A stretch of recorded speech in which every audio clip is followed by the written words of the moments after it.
right. So starting with the 3 sighs, not being shy about how noisy you are, how much movement you give to your body as you come into that space.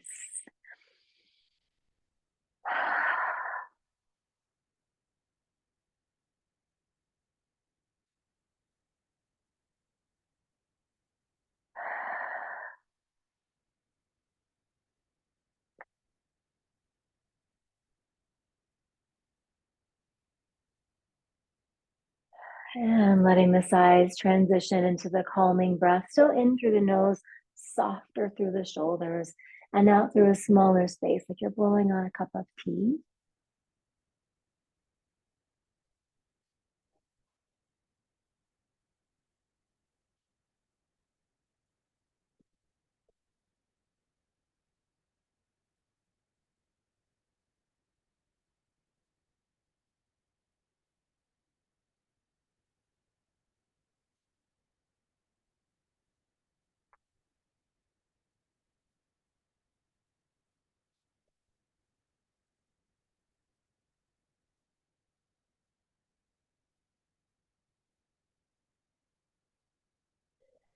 And letting that transition into your diaphragmatic breath as you breathe in, letting the lungs and the ribs start to expand, letting the tummy take up a lot of space, feeling a sense of being relaxed and soft between the sits bones.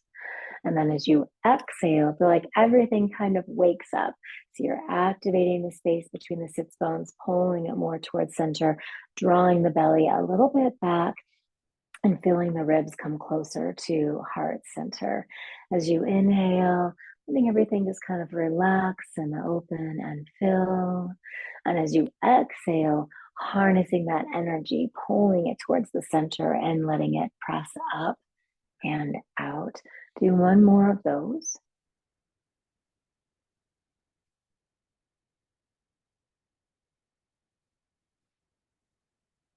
And let's do our bees breath for a few more classes together. Inhale and reach the arms up. And as you exhale, bring lotus mudra flower down to heart center. Breathe in. Mm.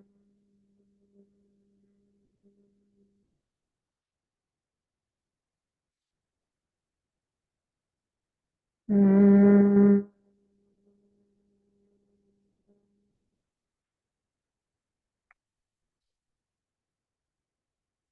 Mm.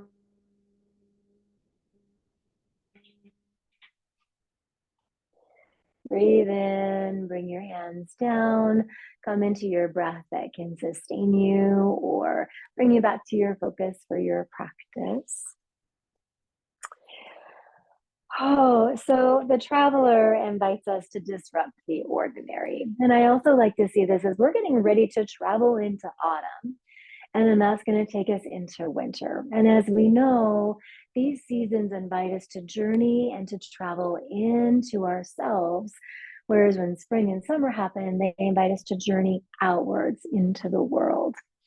And so, one of those things about disrupting the ordinary and being curious is as we start to gently kind of pull from the world what we're going to need to bring with us to travel inside, is to maybe go with what you know, go with what's familiar, but what can you bring in that's new, that's different, that might just mess your worldview up enough that you start to see extraordinary in your ordinary.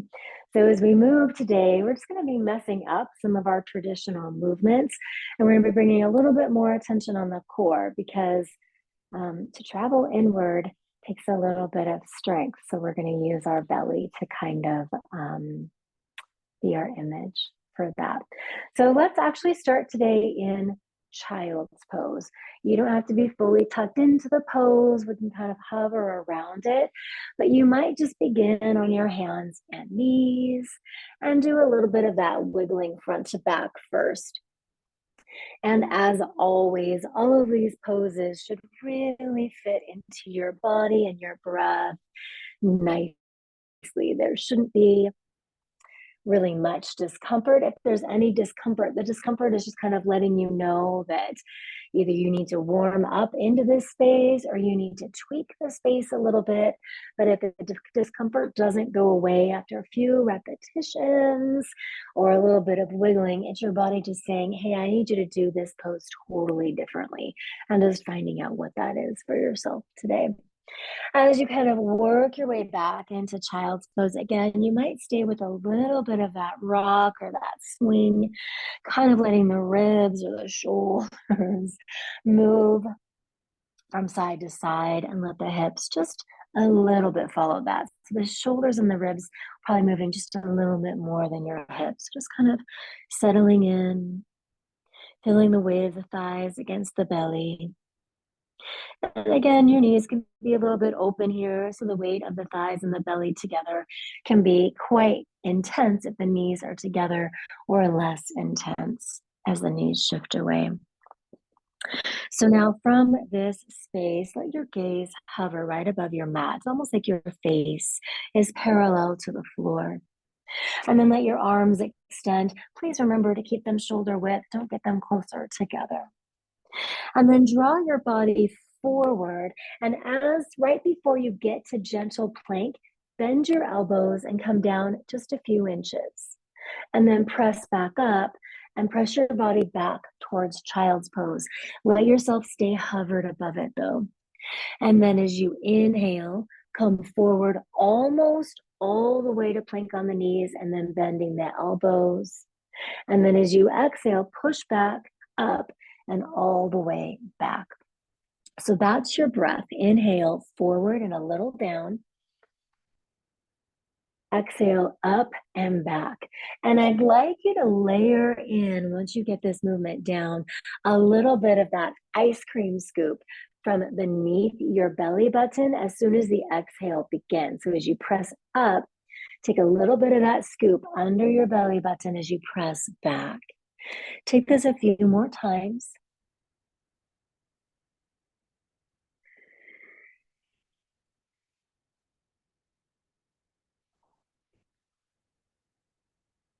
Each time you come forward, really keep that strong length of your spine, not letting it dip or be compromised in any area.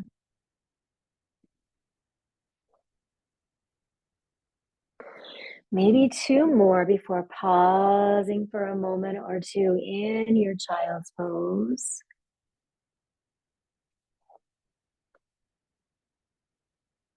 And once you come back to child's pose, how do you need to support your head today? Will the mat do the job? Do you need to use a prop or your hands? How is this child's pose feeling? Does it want to move a little bit? Does it want to stay still and just be breathed into?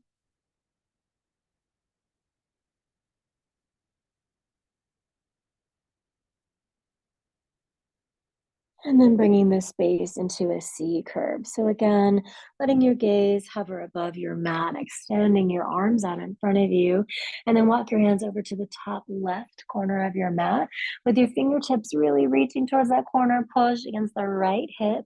And then optionally, you might let the left arm come down and then extend your arms away from each other. Maybe look down the left arm. This is a good place to relax the jaw or shake your head no.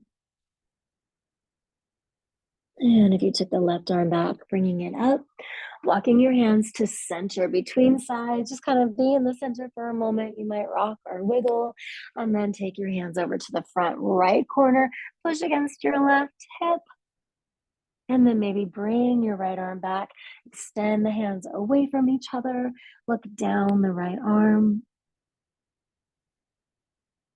Again, maybe relaxing your jaw.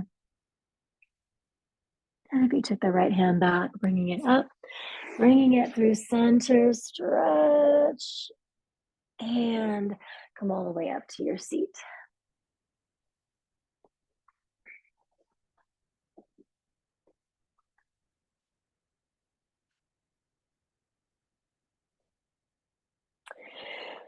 So as you come back into your breath, as you maybe appreciate the seat that you're in, noticing any changes from how it was just a few minutes ago to how it is now, I'll start with our words from Maya. The traveler has many guises: merchant, performer, tourist, migrant. But the traveler's movements, whether on the back of a camel or a modern day airplane, have always brought with them a whiff of the exotic. Some will follow this beguiling scent and become travelers themselves, while others will turn up their nose and slam their door on the unfamiliar. It is the nature of the traveler to arrive with new ideas in tow. Because of this, the traveler is seen as both welcome and dangerous. Sharing unusual thoughts and ways of doing things can bring innovation or revolution. Wanderlust can spark the imagination or disrupt the social fabric, and sometimes both. So as we come down onto our backs, I want you to just kind of think about this thought of the traveler and both sides of the traveler's coin. And maybe kind of be curious about times when you've been on both sides of this coin. Something new comes into town and you're immediately skeptical because you're not sure of what to expect or what it brings or what change that might invoke. Or you're immediately excited and really want to know all about it and maybe take some of its newness into yourself. Letting yourself rock a few more times with the knees bent and the feet off your mat.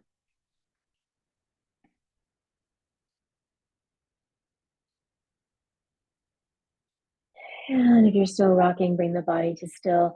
We're going to go through 3 rounds of Pavana Muktasana and a twist, and then we're going to add kind of a more active movement in. So to start with the familiar, place your hands on your left knee, flex your feet, stretch your right leg out, and bring your right heel down to your mat. Foot is still flared out. If this feels like too big of a stretch today on the flexor group, just bend the knee and plant the foot down instead.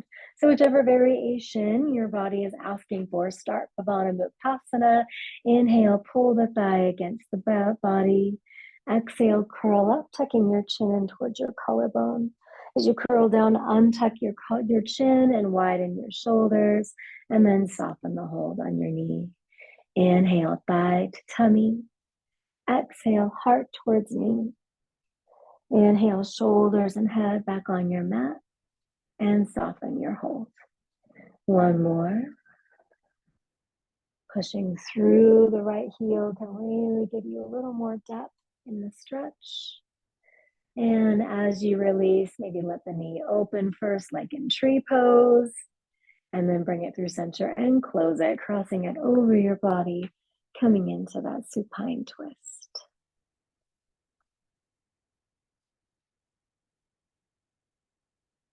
Let the belly fill one more time on an in-breath. And on the out-breath, coming back to center, taking both knees in again, rocking around to restabilize and neutralize. And then both hands over to your right knee, flex both feet, push the left leg all the way out, bring the back of the heel or the Achilles down. And again, it just feels too tight. Your body's just asking for the adjustment of the bent knee instead. Beginning on this side, breathe in, hug the thigh in, breathe out, tuck in, breathe in, come back down, breathe out, release. Inhale, thigh to tummy. Exhale, heart towards knee. Inhale, shoulders and head to the mat. And soften. One more time.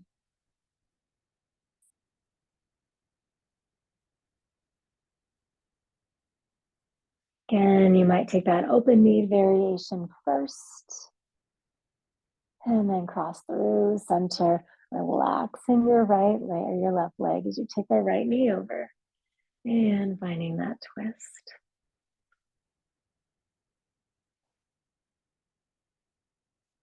Letting the inhale fill your belly. And let the exhale work you back to center. Once you're back to center, again, hug those knees in, rock around, feeling yourself realigned.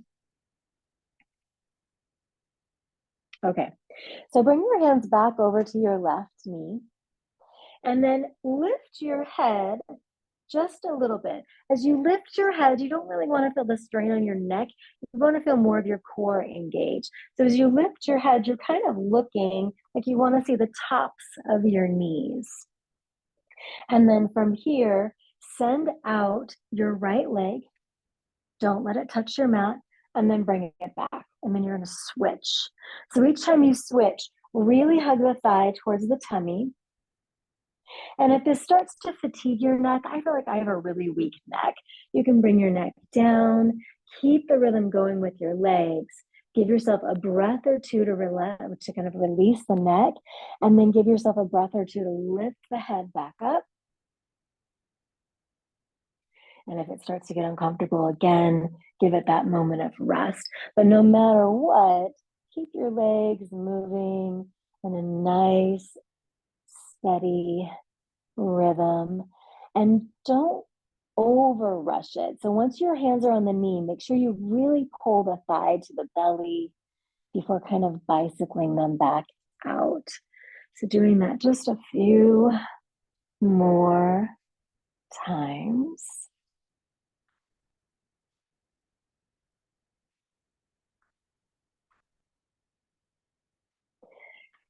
And after this last one, release, bring your head down. We're going to twist again. So open your arms into cactus arms. Bring your knees over to your left side. You can then just take that cactus arm on the left side and just hinge at the elbow and just bring the hand to the knees and turn your gaze to the right. You might notice how that brings the right shoulder a little bit closer to your mat.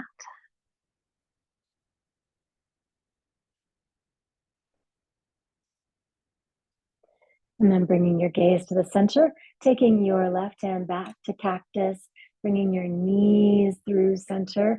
You need to kind of realign, give yourself that little wiggle, and then take your knees to the right. Move through the elbow, bring your right hand to your knees, turn your gaze to the left.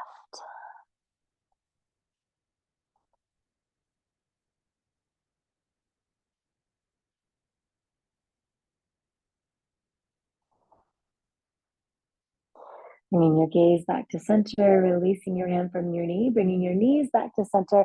Again, if you're not aligned, go ahead and rock around a little bit here.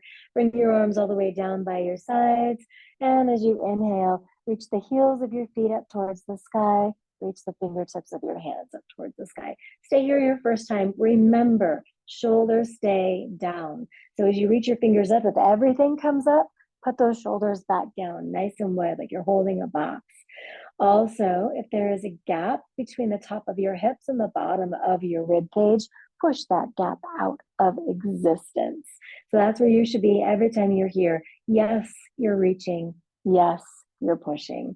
The next time you exhale, bend your knees. You can relax your ankles, let your feet hover in front of your hamstrings, but bring the palms of your hands down to your mat. All right, that's our rhythm. Exhale, reach and push. And I said that backwards. Exhale, relax. Okay, get rid of the breath. Start again. This time, inhale, reach and push. There we go. Exhale, bend and plant.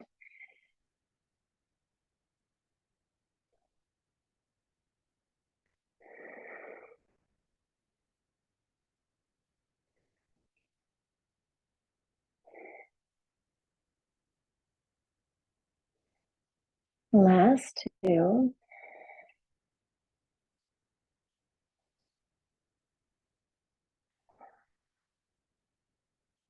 Bring both of your feet down onto your mat.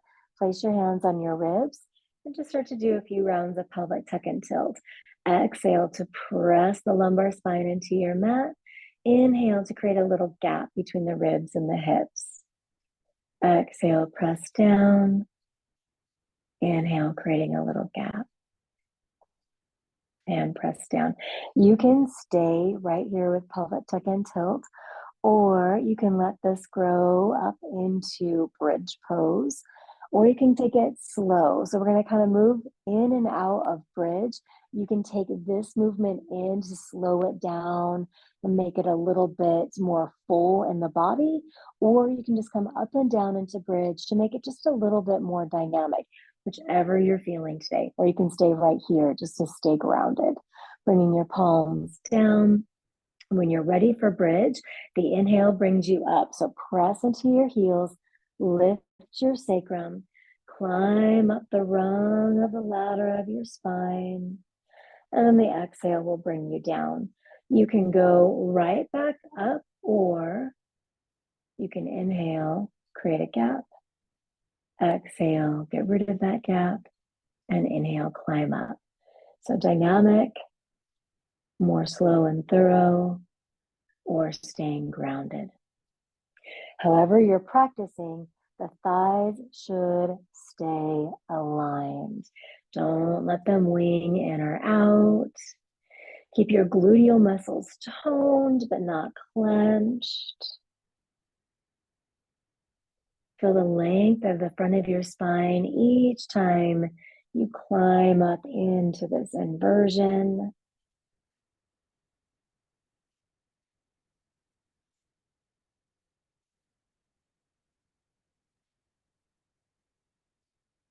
Whichever kind of round you're in, take 2 more of it.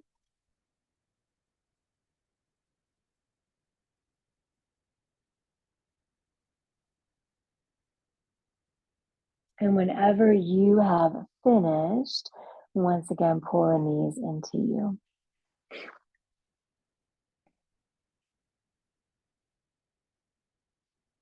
Okay.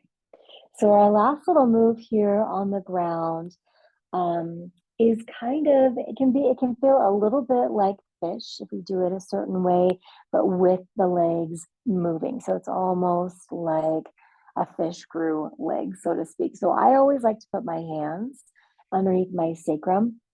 And I like to start by making sure that I can make a teardrop shape with my hand. So with the index fingers touching each other and the thumbs touching each other, there's like a little teardrop or raindrop shape that my hands now have created. So bringing the feet back down, just lifting the hips, I'm going to put that little raindrop shape right underneath my sacrum. If this doesn't work for you, if you don't need it or you don't like it, you can always slip your hands out from underneath you instead. So bringing the knees up again, and then extending your legs up. And let's start with just one leg at a time. So lowering the right leg really, really slow. And you're going to get to a point where you feel like your back wants to bow. That's your stop point.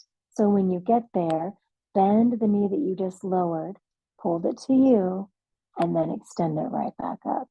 Take the other leg, start to lower, nice and slow. You're in control of the entire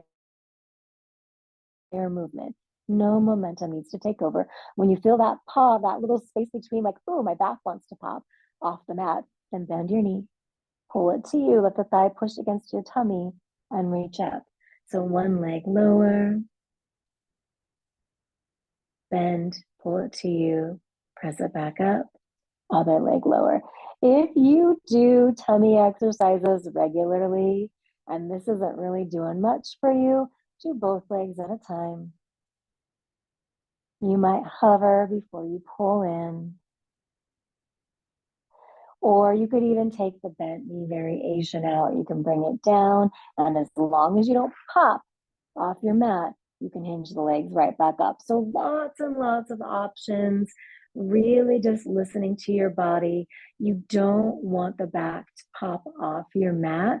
That really lowers the integrity of the reason why we are doing this movement. So slow, steady, consistent.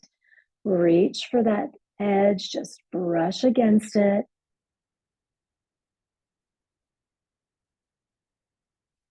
And if you are done before I cue, you can just hug your knees in. We're going to finish with one more twist before we come up to our seat again. So you can kind of just do that when you're ready. Otherwise, we'll take two more on each side, which means if you're doing both legs together, you've got four more.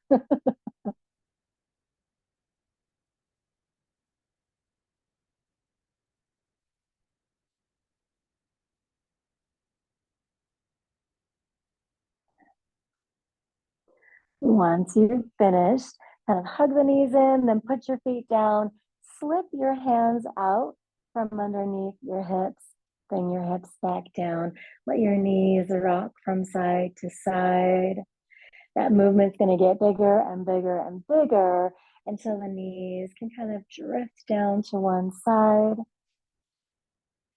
You can reach the opposite arm up. So if your knees are on your left, you can reach up through the right arm. And then bring your knees to center, bringing that arm down. Let your knees take their time drifting to the second side. And once they do, reaching up through the opposite arm.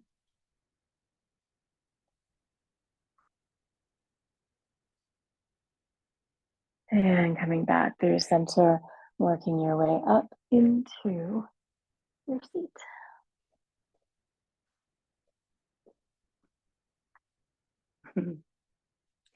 Coming back into the space where you can feel your breath and really feel your body. And whereas before we noticed if our seat maybe felt a little more secure, now notice as you lengthen through your spine, do you feel a little more awake, a little more steady through your core?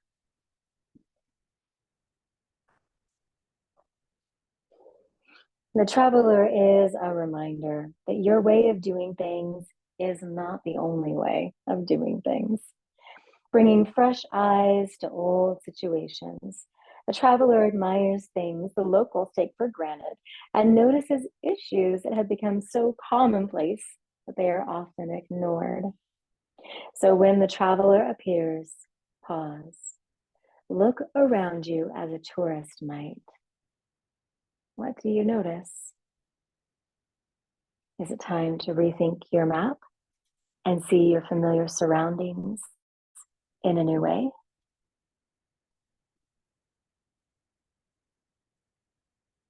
Okay. So from where you are on your seat, slip your legs out in front of you, coming into Dandasana. Nice and steady, legs long, spine long. Hands can come down to your sides. And then we're going to change this. We're going to keep the body pose, but we're going to do the little neck thing. So turn your right fingertips out. And if you've got long arms and your hand is down on the ground, I'll just ask you to float your arm a little bit away. So it's just hovering above your mat. And then lowering your left ear towards your left shoulder. The shoulders like to help and kind of work their way up. I'm going to just ask that you press them down without putting the hand on your mat, letting that ear continue to get closer to your ear. Relax the jaw, feel the stretch, and then drift your chin down towards the collarbone. Drift the chin back so that the ear is above the shoulder. Drift the chin up, shoulders stay down. Drift the chin back and maybe place your hand on your head.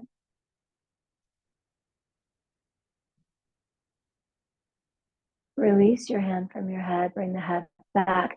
Slip your hands under your knees, pull the heels close to you. Keep the toes flexed up, reach your hands straight out in front of you.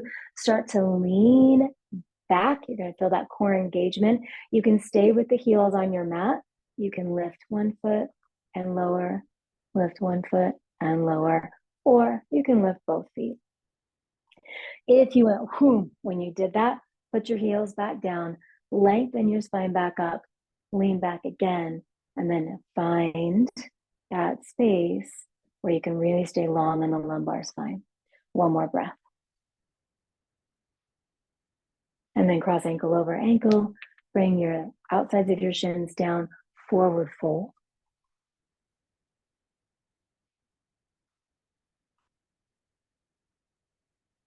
Rising back up, extending the legs out in front of you, coming back into Dandasana.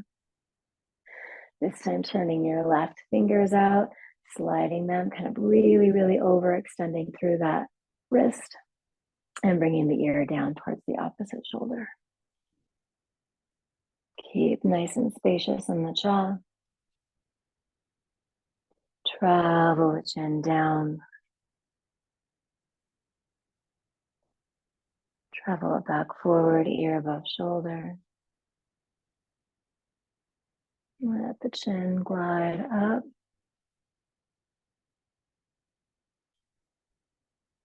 As you bring the ear back over the shoulder, maybe use your hand.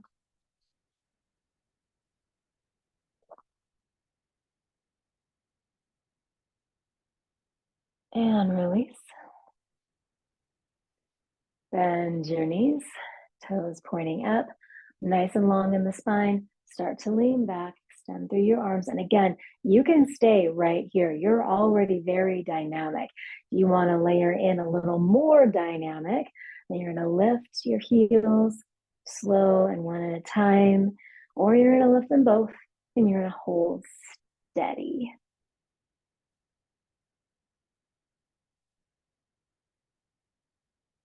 And then ankle over ankle, bringing them down and stretching back out.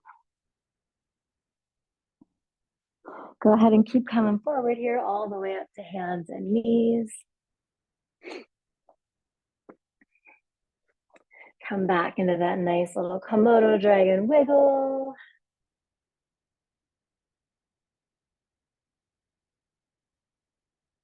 And let that wiggle rock you back towards your child's pose.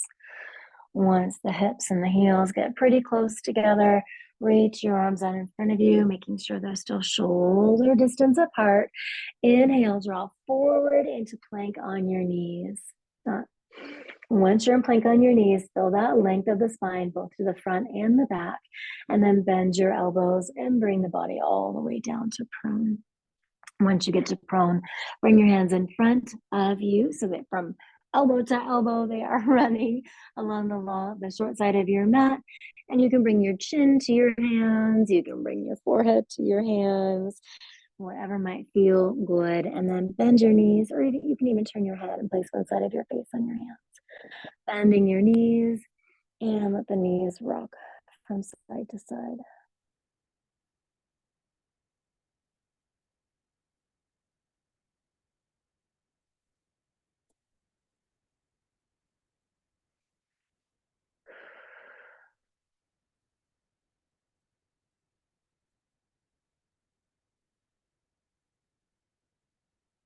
And slowing that down, bringing the legs down behind you, bringing your hands underneath your shoulders. Roll your shoulders down your back, kind of tug against your hands to bring the heart forward, blooming up into cobra. And we'll take that little cobra variation. So as you lower your heart and your gaze back down to hover above your mat, separate your feet a little bit, take some more space between them. And then roll your legs towards the pinky sides of your feet.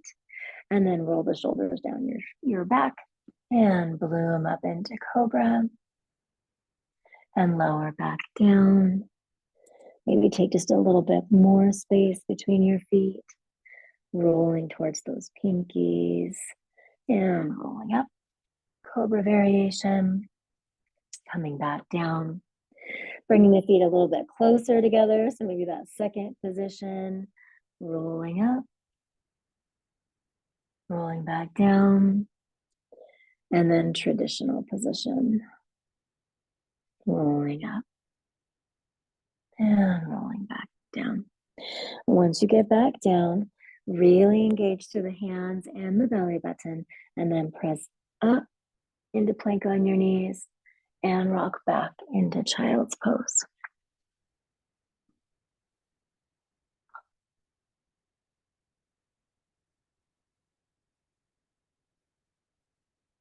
Okay, so from this position, we're gonna come right into goddess squats. So walk your hands towards your knees.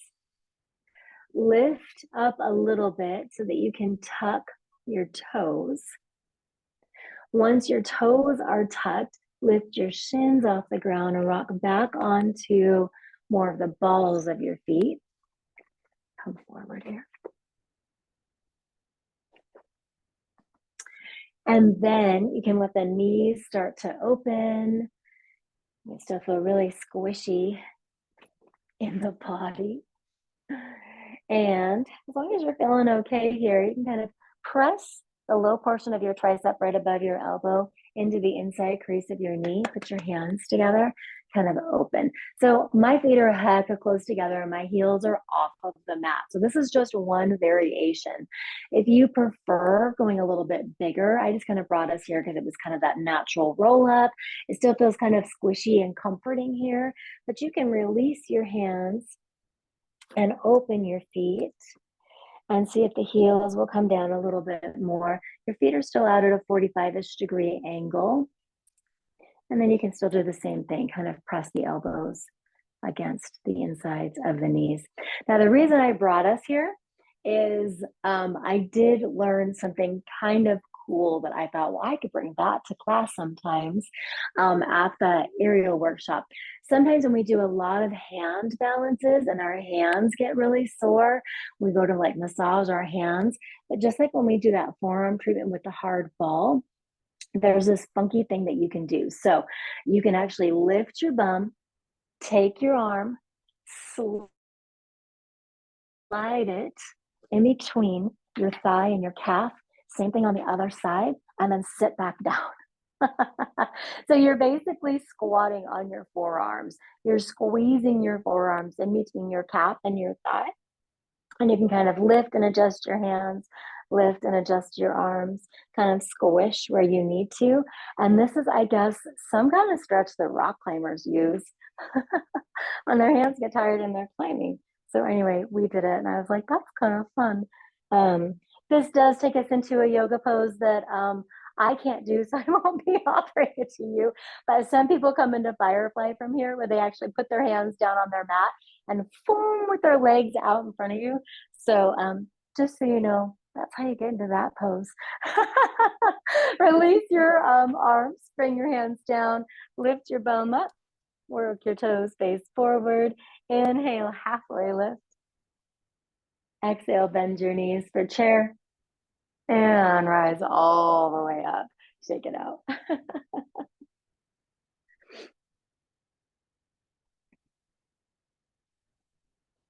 We don't need to be curious enough to do Firefly today, or Dragonfly, or whatever they call it. Some kind of cool flying bug.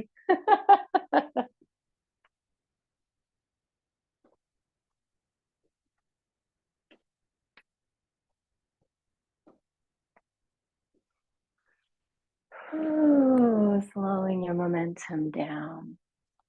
Good. Let's just move through our little warrior series. Again, it takes that strength to be curious and not judgmental. It takes that strength to gather in what you need to go deep and in.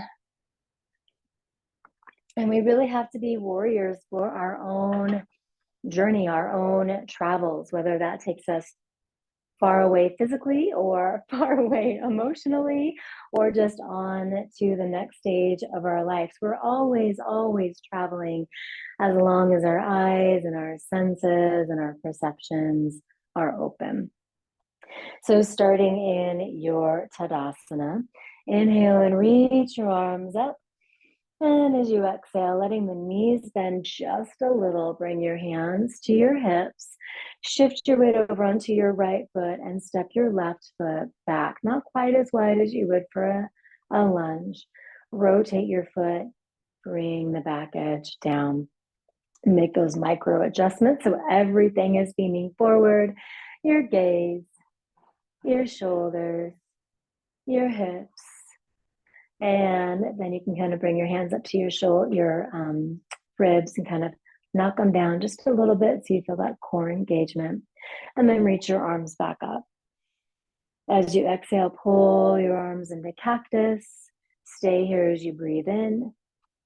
And as you exhale, push. And as you inhale, pull.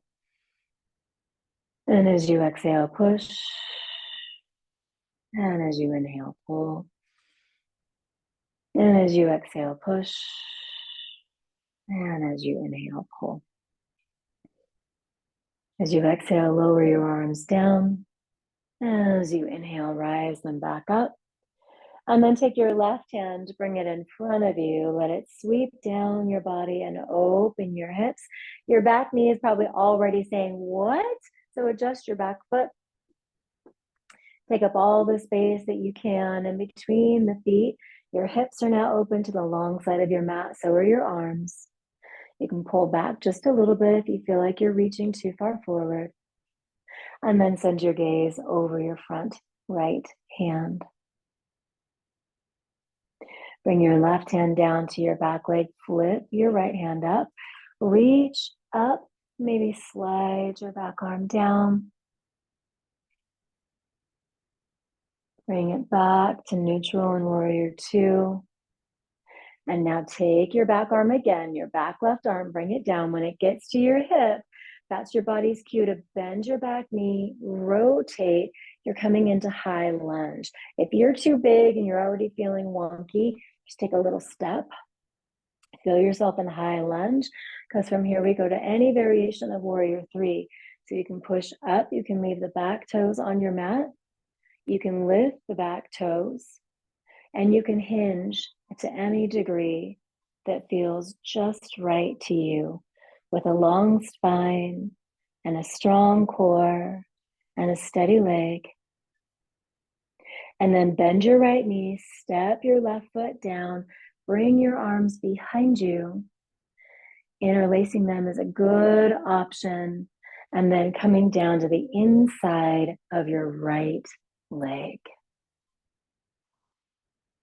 If interlacing your hands just didn't happen today, your hands can rest on your back.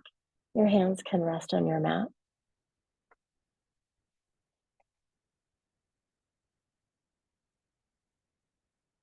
Releasing your hands if they're intertwined, placing your hands in front of your feet on your mat, lifting your back heel, stepping your back foot to your front foot. Inhale, halfway lift. Exhale to chair. Inhale, rise up. Exhale, subtle bend in your knees, hands to your hips. Feel the fullness of each of your foot fully activated, and then step your right foot back. Turn your right foot, bring it down at a gentle angle, and then make those personalized adjustments for your stance in warrior one. Sometimes I like to rock the hip a little bit just because I can oh yeah, they're even. So then I make them uneven so that I can actually tell oh, nope, I gotta lift the other one up a little bit more.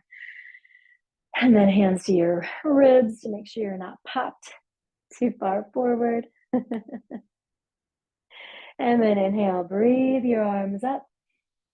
Exhale, breathe your arms to cactus. As you breathe in, just feel the fullness of your body. And as you breathe out, push. As you breathe in, pull. And as you breathe out, push. And as you breathe in, pull. And out. And in. Release your arms down. Sweep them up. Okay, so now your right arm is going to come down. When it gets to the right hip, let that start to open you up. And you might already just start wiggling your foot back. And then bring both of your arms down. So your front knee is bent. Your back leg is long. Your arms are long. If you feel like you're tipped a little bit, just pull back. And then send your gaze over your left arm. Bring your right hand down. Flip your left hand. Rise up. Through warrior two.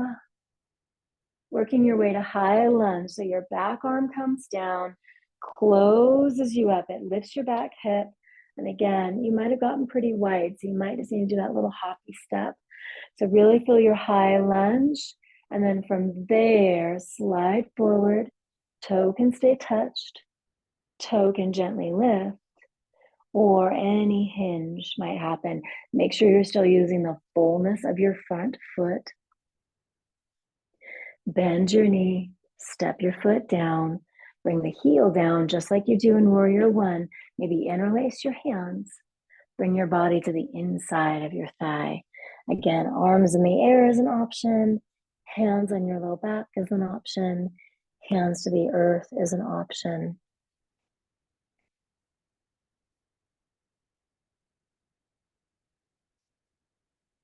And we'll all take hands to earth. Lift your back heel. Step your back foot to your front foot. Inhale, halfway lift. Exhale through chair. Inhale, rising up. There might be a little back bend waiting for you there now. And exhale all the way back down, coming right back down into your seat or child's pose.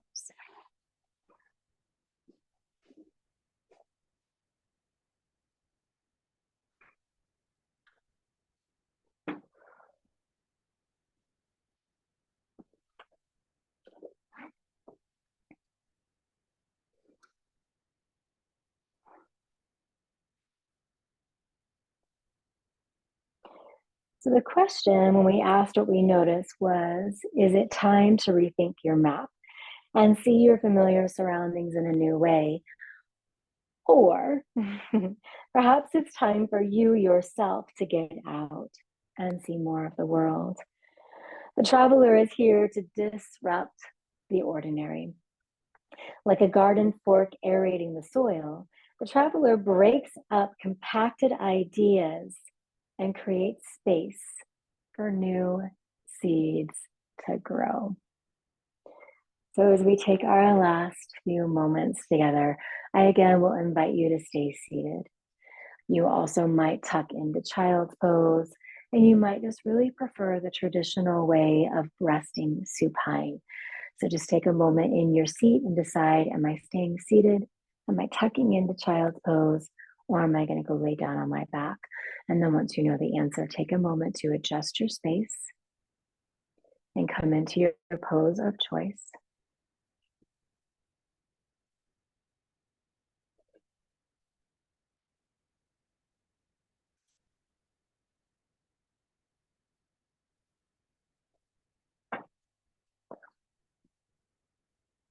And then no matter where you are, on your back, on your seat, or kind of tucked into that child's pose, as you breathe, start to really expand the space of your belly.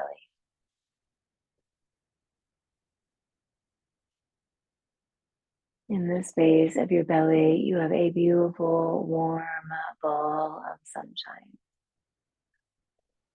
This ball of sunshine really wants to shed light everywhere, but it's also willing to be directed by you. So as you recognize it, acknowledge it, encourage it to grow, you might inquire if you were to travel to a different country, to a different neighborhood, to a room in your house that hasn't been used in a while, to a corner of your garden,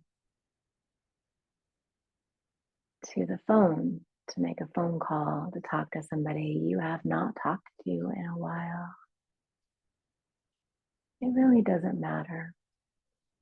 If you were to allow one of your senses or your entire body to travel somewhere, how would you need that light to be with you, to direct you, to comfort you?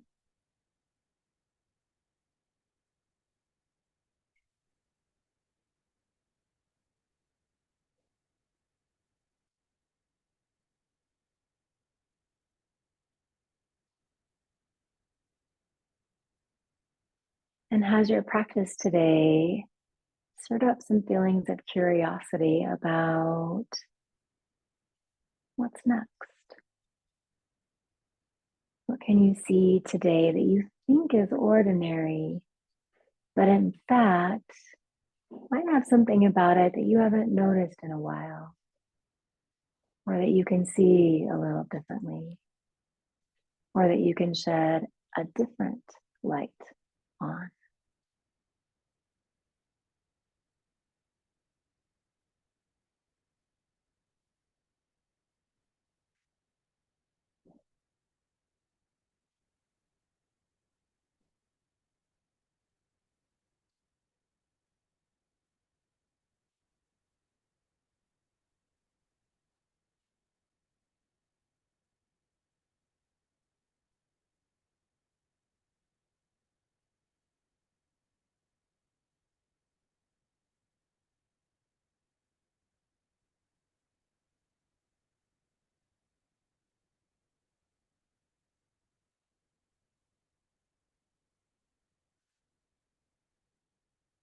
Some of the challenges that come up with the traveler, the biggest one is fear.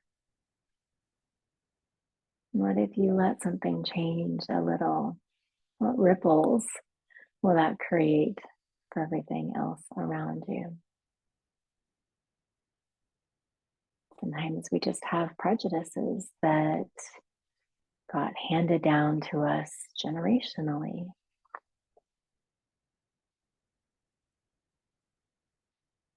But if we think about the gifts of the traveler instead, the cross pollination of ideas, innovation, recipes, trading goods, to diversify, to understand, to broaden our perspective. All of those things have the power to kind of chase away and diminish any feelings of judgment or prejudice or fear.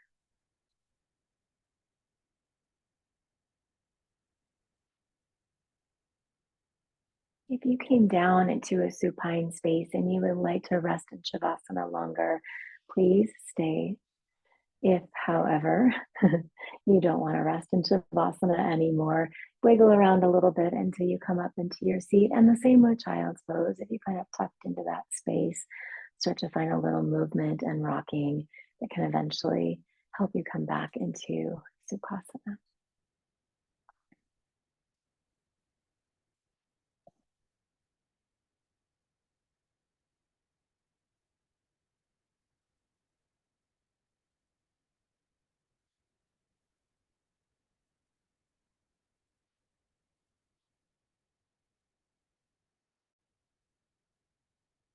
As you come into your seat, let your breath guide you right back down to that sunshiny space in your belly.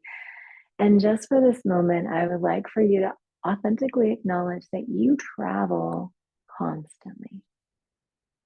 Your breath brings you into your body and helps you travel around, and your breath takes you out of your body and helps you travel around. So I would encourage you today, just a couple of times, to pause just for 30 seconds and feel that travel in, harness that sunshine in your belly, feel that travel out, and really, really see the world around you with curious eyes. Inhale and reach your arms up. As you exhale, wrap yourself up in a loving embrace. Inhale and reach your arms up. And exhale, hands to heart center. Thank you so much for being here today. My light sees and honors your light. Namaste.